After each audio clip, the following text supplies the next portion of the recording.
고사리와 사춘기. 어쩜 저렇게 푸릇푸릇할까요? 연두빛이 너무 예뻐 저절로 눈길이 갑니다. 식물 쇼핑을 다닐 때마다 눈에 들어오는 연두빛 하늘하늘한의 주인공은 바로 고사리입니다. 호련히 그 매력에 빠져 하나 둘씩 구입하고 곁에 두게 되는데요. 보고만 있어도 봄의 상큼함을 내 집으로 데려온 것 같아 그렇게 뿌듯할 수가 없습니다. 그런데 말입니다. 이렇게 어여쁜 고사리가 집으로 온 순간부터 내 속을 썩이기 시작하지요. 고사리는 나름 예민하기로 유명한 식물입니다. 속 흙은 과습이 되어서는 안 되지만 밖으로 나와 있는 잎들은 물을 너무나 좋아하지요. 그래서 가습기를 틀어주거나 수시로 물 분무를 해서 잎이 마르지 않도록 해줘야 합니다. 이게 웬만한 부지런함으로는 하기가 어렵습니다. 귀찮다는 이유로 조금만 게으름을 피웠다가는 금세 잎이 타버립니다. 누렇게 변하고 말라 비틀어지지요. 그래서 얼마나 미운지 모릅니다. 하지만 여름을 제외하고 건조하기만 한 우리나라 날씨에 고사리를 늘 촉촉하게 유지하기란 보통 어려운 일이 아니지요. 처음엔 푸릇푸릇하고 어여쁘던 고사리가 차차 밉상으로 변하기 시작하죠. 여러 종류의 고사리를 길러봤지만 잎이 아주 두껍고 그나마 건조에 강한 아비스 고사리를 제외하고는 대체로 그렇습니다. 비슷한 잎맥과 모양을 가진 아스파라거스가 생생하게 새 잎을 내는 것과는 너무나 다르지요. 잎이 꼴보기 싫어질 때마다 다시는 고사리를 사지 않으리라 다짐하는데요. 화원에 가면 또다시 연두의 싱그러움이 눈길을 끌어 자연스럽게 손이 갑니다. 밉상이 될 줄을 알면서도 집으로 들여 후회하는 일상의 연속입니다. 고사리는 사춘기를 닮았습니다. 아니, 사춘기가 고사리를 닮았습니다. 가장 아름답고 빛나는 시기이지만 한없이 까칠하기만 한 것이 비슷하지요.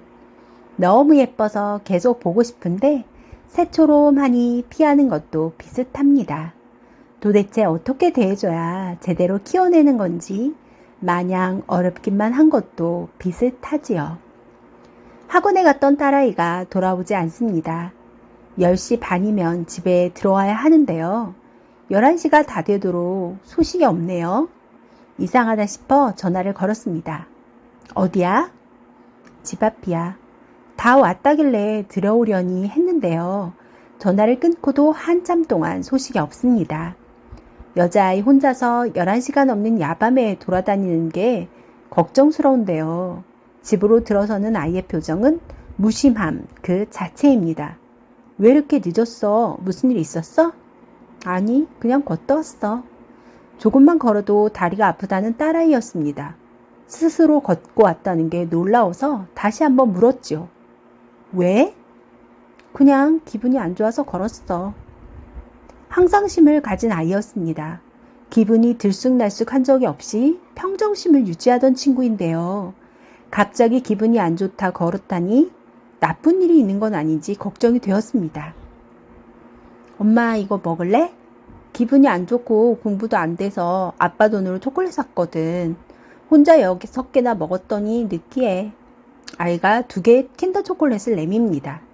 내가 도리도리 고개를 젓자 멀리서 기회를 엿보던 아들 녀석이 냉큼 채갑니다. 무슨 일 있었던 건 아니지? 아니야. 아이는 짧은 대답만 하고 제 방으로 들어가 문을 닫습니다. 아이 잠단속을 몇 번 하다가 제풀에 꺾여버린 나는 오늘도 12시가 넘어 잠이 들 테고요. 아이는 자기 방에서 2시 넘어까지 뭔가를 할 것입니다. 말린다고 말려지지도 않고 화낸다고 달라지지 않는데요. 오늘은 기분이 안 좋다 하니 내버려 둡니다. 호르몬이 춤을 추는 사춘기라서일까요? 아이에게 무슨 안 좋은 일이 있을까봐 덜컥 겁이 났지만 아이가 괜찮다니 믿는 수밖에 없지요. 하늘하늘거리며 방으로 들어가 헤드셋으로 귀를 막아버리는 딸아이에게서 대답을 들을 수는 없을 테니까요. 언젠가부터 딸아이는 가족과 함께 하는 활동을 피합니다. 그러다가 제가 심심한 날이거나 어딜 게 있을 것 같을 때는 함께 하지요. 아직 중2밖에 안 된 녀석이 가족 여행도 마다하고 집에서 혼자 숙제와 시험 준비를 하겠다고 했을 때는 새삼 놀랐습니다. 혼자 사는 게 무섭지도 않은가 싶었는데 아이는 그 다음날 혼자 일어나 시간에 맞춰 학교도 잘 갔습니다. 혼자서 신이 나서 1인 피자를 배달시켜 먹는 것을 보고 다 컸구나 싶기도 했지요. 하지만 어느 날은 중학생이 맞나 싶을 정도로 엉뚱한 소리를 합니다. 절에서 사회생활 제대로 할 수 있을까 싶을 만큼 분위기를 못 맞추기도 하지요. 그런 모습 중 어떤 것이 진짜 아이의 모습인지 아리송합니다.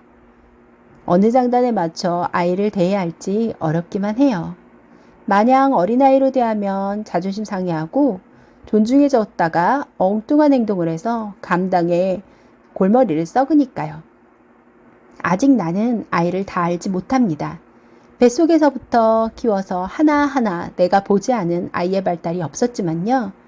이제 사춘기가 되다 보니 아이도 내가 모를 자신만의 시간과 경험이 생기더라고요. 어쩔 땐 내가 배 아파 낳은 자식이 맞나 싶을 정도로 거룩감이 느껴질 만큼요.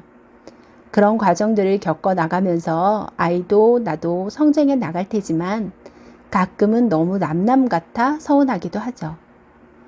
그럼에도 아이가 고사리를 닮았고 고사리가 사춘기와 비슷하다는 것을 기억해 두어야겠습니다.